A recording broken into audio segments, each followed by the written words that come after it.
साथियों, social India news के दफ्तर में रियासत महाराष्ट्र के शहर मुंबई से एक बड़ी खबर आई है कि मुंबई की बंदरगाह पर आज 1 अरब रुपए यानी 100 करोड़ रुपए की नशे की चीज़ें पकड़ी गई हैं। इन चीज़ों को प्लास्टिक में छुपाकर अफ़गानिस्तान से ईरान के रास्ते से मुंबई लाया गया था। पीटीआई खबर रसां एजेंसी के मुताबिक जिस पाइप में इन चीज़ों को लाया गया था उस पर बांस की तरह का रंग कर रखा था। जब ये चीज़ें पकड़ी गई तो हुक्काम ने, अफसरों ने एजेंट से पूछा कि सब क्या है। उन्होंने बताया कि देसी दवाइयाँ हैं और ख़राब होने की वजह से इनको पाइप में रखा गया था, लेकिन सख्ती करने के बाद मामला खुल गया और उनको गिरफ्तार कर लिया गया।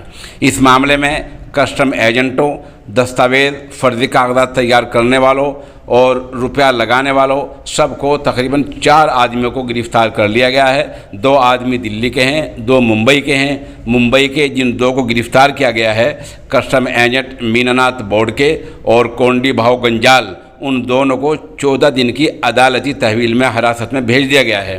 दिल्ली से जिन 2 को पकड़ा गया है उनको दिल्ली से मुंबई ले जाया जा रहा है। बोडके ने तफ्तीशी एजेंसी को ये भी बताया कि मोहम्मद नोमान नामी शख्स ने उसकी पहचान दिल्ली के इंपोर्टर सुरेश भाटिया से कराई थी। तफ्तीश में ये भी पता चला है कि भाटिया इससे पहले भी नशे की स्मगलिंग में गिरफ्तार हो चुका है। एजेंसियों का दावा ये है कि माजी करीब में मनशियात की, नशे की चीज़ों की ये सबसे बड़ी खेप है। वाकई इस तरह सबसे बड़ी खेप है। 100 करोड़ 1 अरब रुपए कहना आसान है, लेकिन एक बड़ी कीमत होती है कि इतनी 1 अरब रुपए की नशे की चीज़ें आज मुंबई की बंदरगाह पर पकड़ी गई हैं, जिसमें 4 आदमियों को गिरफ्तार कर लिया गया है।